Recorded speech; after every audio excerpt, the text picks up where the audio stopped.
Bem-vindos a um programa especial com as ganhadoras da edição de 2021 do Prêmio ANEFAC FIPECAP Troféu Transparência. Eu sou Emerson Dias, vice-presidente de Capital Humano aqui da ANEFAC, e recebo Odivan Carlos Cagnin, diretor de Administração, Finanças e Relações com Investidores da empresa Irani, que é vencedora também este ano 2021. Odivan, muito obrigado por estar conosco aqui neste podcast. Agradeço a sua presença, a sua participação com a gente.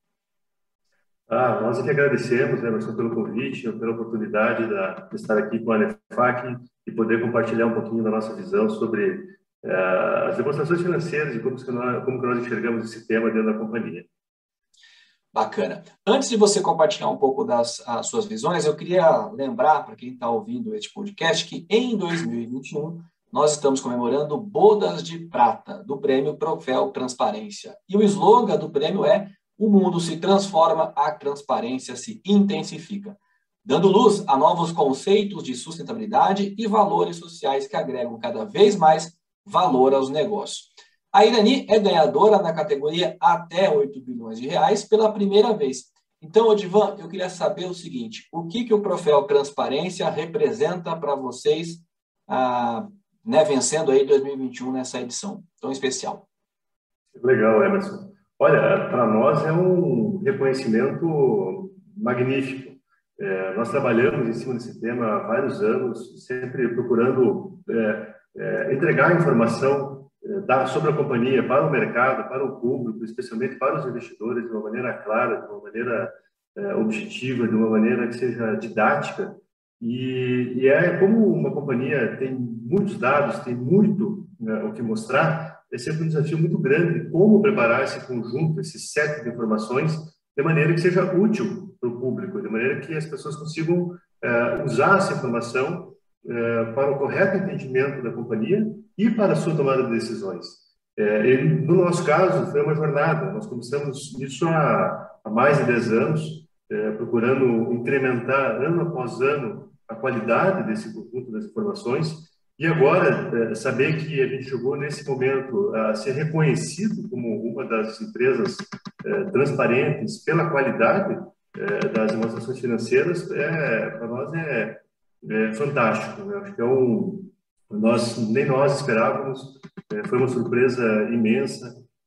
Todo o nosso time de contabilidade, RI, financeiro, que trabalhou na elaboração, ficou super satisfeito, muito feliz, porque, de fato, essa é uma missão nossa, né? A Irani tem isso como valor, ser uma empresa transparente. E nada melhor do que traduzir isso na principal peça de comunicação oficial que a companhia tem com o mercado, que são as demonstrações financeiras. Então, chegar nesse nível foi realmente algo fantástico e nós estamos muito felizes com esse reconhecimento e só nos dá mais energia para seguir melhorando e, ao mesmo tempo, que consolida que nós estamos no caminho certo. Bacana. Ivan, você falou aí de coisas muito interessantes, né? Você falou de mostrar uma didática, né? Mostrar uma clareza em relação às demonstrações, enfim. E aí eu queria aproveitar isso e te perguntar em qual aspecto de transparência você acredita que a empresa vem se destacando no mercado? Olha, Emerson, eu não acredito que tem um único aspecto. Eu acho que o desafio das empresas é conseguir demonstrar de uma maneira clara, didática, assertiva, vários aspectos dos negócios. Então, é um conjunto. Não tem como você ser transparente em um aspecto e não transparente em outro aspecto. O grande desafio que nós temos, que eu enxergo, é que é muito fácil se perder num emaranhado de informações, nas complexidades que as empresas estão sujeitas pelo ambiente de negócios. Então, é tentador querer entrar em detalhes em vários tópicos que compõem as demonstrações financeiras, e o desafio é ter o ponto certo de disclosure, ter o ponto certo de transparência, da quantidade de informações, para que também não leve o usuário daquela informação a ter mais do que ele precisa, mais do que ele quer, e às vezes ele se perder em detalhes que não vão fazer tanta diferença. Então, o desafio é achar o ponto ótimo disso, nem falar tanto em detalhe que confunde, que acaba sendo mais um desserviço ao usuário, e nem falar de menos a ponto de você não ser transparente o suficiente sobre questões que são estratégicas e importantes. Então, eu acho que um equilíbrio sobre todos esses aspectos que envolvem a comunicação da empresa via demonstração financeira, eu acho importante. Dá para citar aqui, por exemplo, você tem as típicas reportes financeiros, mas também tem os reportes hoje ESG, que precisam ser demonstrados, tem reporte de questões sociais que precisam ser demonstrados em alguma medida, então tem que também ser reportado, né? Mas em qual o nível, né? Não pode ser uma simples relação de boas ações, né? Tem que ter um critério, saber como que está gerando impacto com aquilo. Então, acho que é um desafio que as empresas estão envolvidas, mas muito bacana, porque existem ferramentas de comunicação, de como você preparar esse conjunto de informações e que no final do dia os usuários possam ler, entender e tomar a melhor decisão para si. Que no fundo é esse acho, o objetivo principal, de você ter uma peça transparente. Bacana. E você trouxe aí elementos, acho que de importância, né, relevante para todas as companhias. Você fala da questão do equilíbrio, né, que é ser transparente com aquilo que realmente vai agregar valor para o leitor, e não se perder muitas vezes no tecnicismo e querer explicar muitos detalhes. E como é que no dia a dia se apresenta esse desafio para vocês? Como é que vocês trabalham isso nos processos de governança corporativa? Como é que é o modus operandi disso no dia a dia de vocês? Nós temos equipes que preparam as demonstrações, as notas explicativas, fazem a redação, tem todo um processo de revisão, dupla checagem, e essa revisão ela é feita dentro da própria área de contabilidade e finanças. Depois ela é feita por uma revisão. Eu, por exemplo, estou numa etapa de revisão em que leio e faço os comentários. Tenho muito apoio da própria firma de auditoria.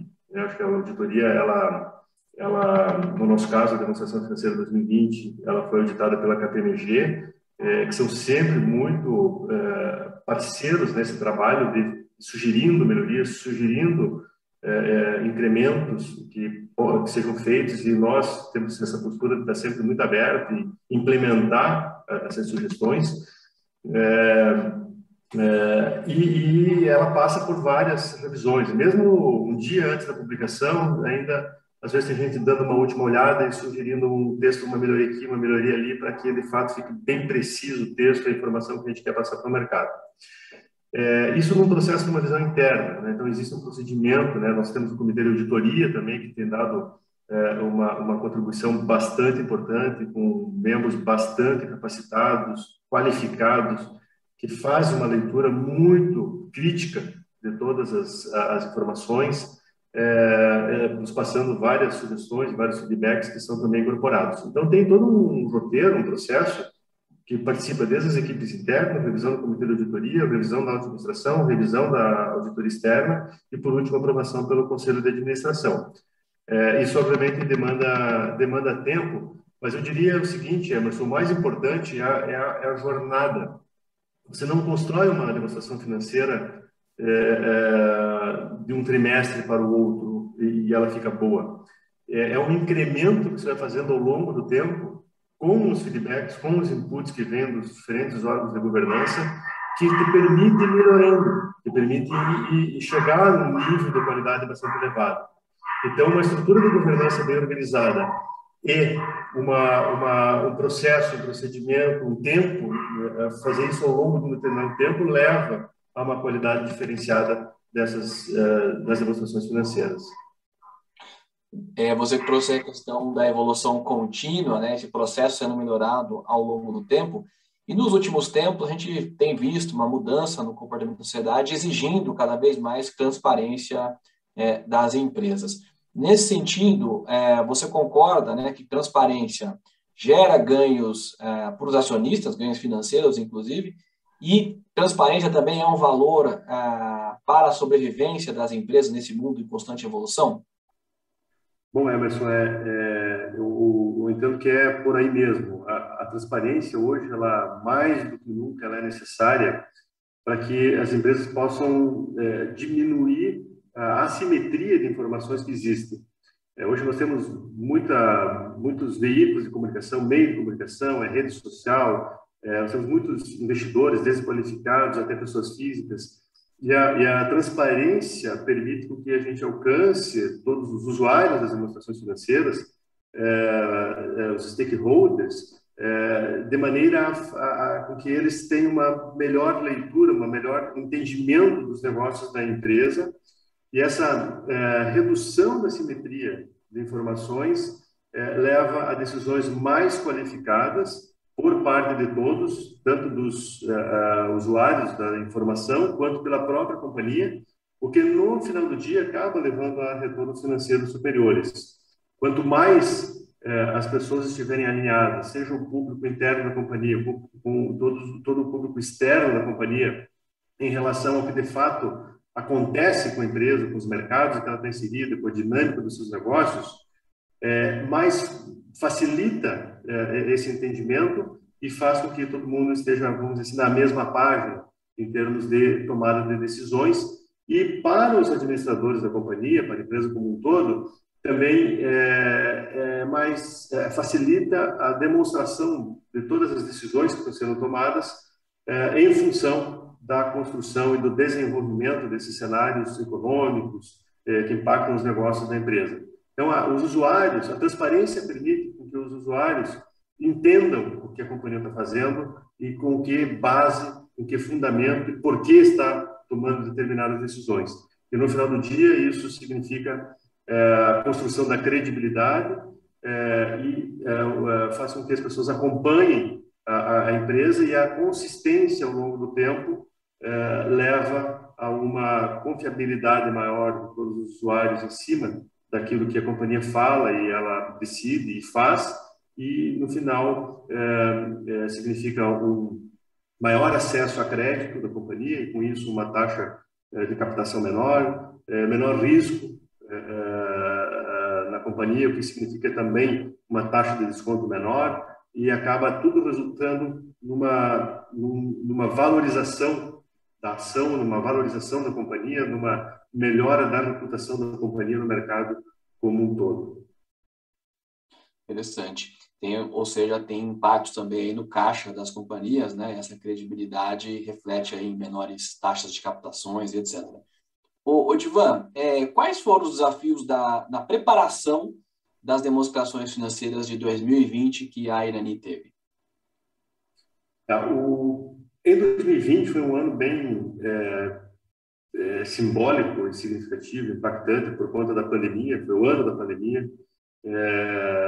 Isso trouxe várias coisas para a mesa na hora da discussão, desde reportar corretamente todas as ações que a empresa tomou durante o período mais crítico, até como os negócios performaram durante a pandemia. Teve linhas de negócios que foram melhor, outras que foram afetadas, as fábricas que foram também de alguma maneira afetadas pelo começo da pandemia. Teve muita discussão como é que fecha a fábrica, não fecha a fábrica.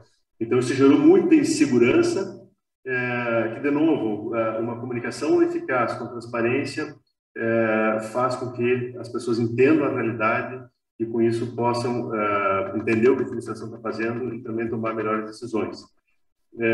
E até mesmo, em determinados períodos, discussões de impairment, né? Como é que, poxa, isso afetou o negócio da companhia, não afetou o negócio da companhia, tem que fazer alguma baixa do valor, indo do ponto de vista lá mais técnico, né, falando. Então, como é que a pandemia impactou o negócio da Irani? Por sorte, aqui na Irani, nós tivemos um impacto favorável, dado o crescimento do e-commerce, que usa muita embalagem, dado o crescimento do delivery, que usa muito papel, né? Todo mundo pede uma comida em casa, um sushi, vem naquela sacolinha marrom. Esse papel a grande parte dele é feito por nós no Brasil. Então, a digitalização levou a um maior consumo de embalagens, e embalagem é justamente o setor em que a Irani está posicionada. Então, no final, acabou, a gente teve que levar em consideração, e à medida que os trimestres foram acontecendo, isso tudo foi sendo analisado, e no final do ano, quando na hora de elaborar a demonstração financeira de 2020, todos esses aspectos tiveram que ser considerados. E na elaboração em si, foi tudo de home office, então todo mundo trabalhando em home office, inclusive auditoria, comitê de auditoria, conselho de administração. Então, foi um trabalho assim bem interessante, mas que fluiu e funcionou super bem. Como eu falei antes, a DF 2020 ela não foi construída em 2020, ela foi construída ao longo dos últimos 10 anos, porque esse é um processo de melhoria contínua, de evolução, que a gente veio fazendo ao longo do tempo, e aí a nossa DF 2020 chegou no patamar, no nível de qualidade de tratamento bastante diferenciado, que acabou sendo reconhecido aqui com outra transparência. Legal.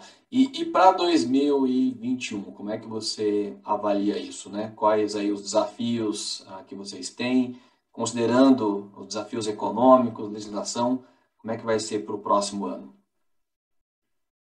O fechamento da nossa DF agora, de 2021, né, nós temos que reportar trimestralmente, então já fazemos isso durante o ano, e a demonstração financeira anual, ela fechada agora no início de 2022, ela também já leva em consideração toda essa nova dinâmica dos negócios. Então, de fato, a gente já tem reportado nos trimestres tudo o que está acontecendo, e na parte de como reportar, né, de como a gente tem feito isso, a gente tem procurado cada vez mais ser assertivo, né, para que a gente não forneça informação em excesso, né, como eu mencionei, que atrapalhe a leitura, que confunda a leitura, e também não forneça informação de menos, né, que as pessoas tenham acesso a tudo aquilo que de fato é importante para ela conhecer a companhia. E na DF 2021 a gente tem feito também melhorias para que a gente ainda consiga deixar ela mais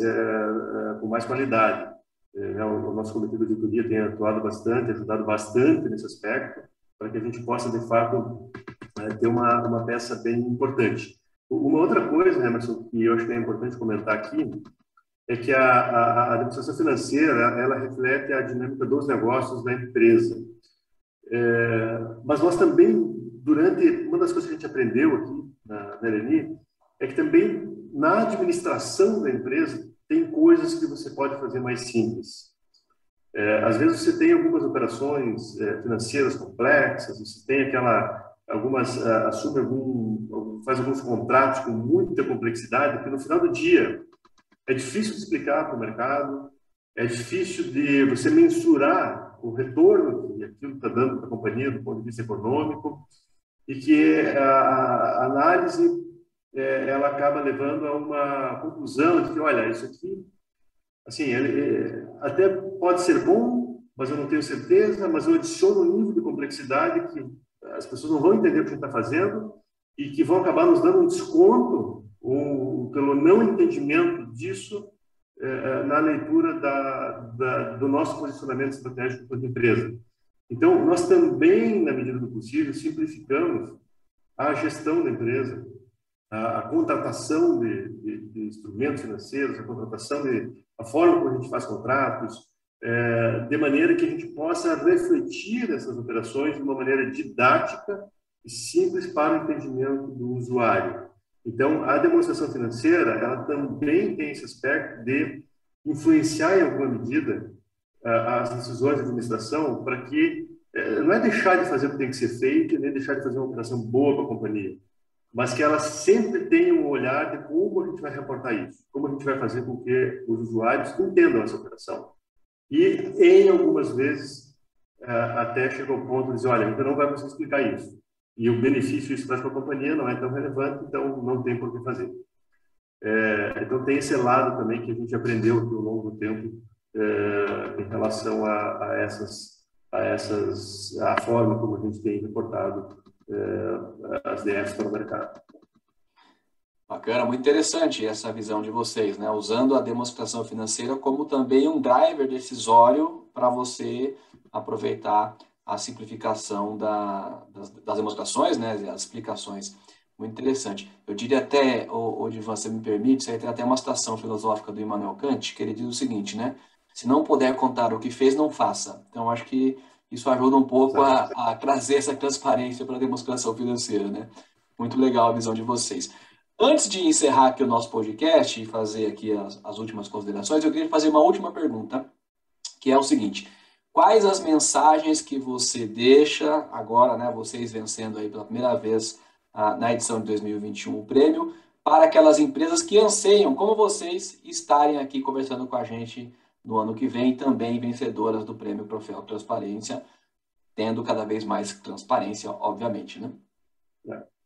A mensagem, Emerson, é que vale muito a pena fazer isso, se dedicar à transparência. O Troféu Transparência, esse reconhecimento, eu me deixo muito feliz, ele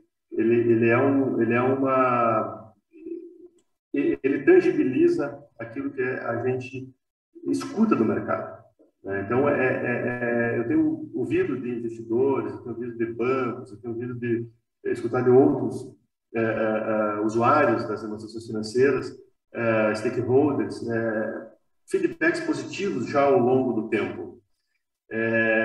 A transparência, ela de fato faz com que a empresa gere mais credibilidade, né? Que a empresa acesse recursos financeiros mais baratos, que as pessoas confiem na administração. Então, ela é algo que só tem benefícios. Não, eu não consigo encontrar argumentos para não ser transparente. Eu acho que à medida que a sociedade toda for mais transparente, toda a sociedade vai se beneficiar disso. Vai eliminar o que a gente chama de assimetria de informação, essas desinformação, desentendimentos, e vai tornar a vida das pessoas mais fácil. Então, é uma jornada, né? Nós levamos anos para chegar até esse ponto, mas que vale muito a pena, porque os benefícios são muito, muito grandes e leva a empresa a acessar recursos, acessar pessoas, acessar oportunidades de negócio que fazem com que o seu crescimento seja mais fácil, seja mais tranquilo de ser conduzido e beneficiando todos os stakeholders. Então, é uma jornada que vale a pena, não é tão simples, mas também não é tão difícil, basta ter uma postura, querer fazer e estar legitimamente comprometido com essa missão.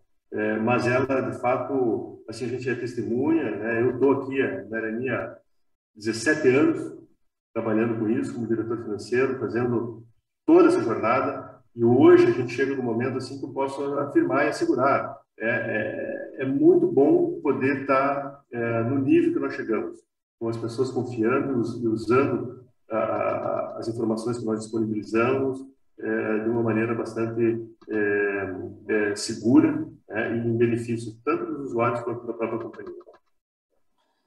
Muito bem. Divan, muito obrigado aqui pela sua participação no nosso podcast. Você trouxe aí mensagens muito claras, né, até pegando um pouco das suas palavras, muito didáticas. Você deu aqui um excelente caminho das pedras para quem está nos ouvindo e quer trazer esses conceitos para suas organizações também, né? De ser didático, ser simples, né? E trazer essa consistência de que a demonstração financeira não reflete só o exercício que ela mostra, mas ali está contemplado todo um passado que foi pensado nesse objetivo que agora é evidenciado. Muito obrigado pela sua participação. Mais uma vez agradeço a nossa conversa aqui. Eu que agradeço, né? Muito obrigado a você e a NEFAC aí pelo convite. Um abraço a todos.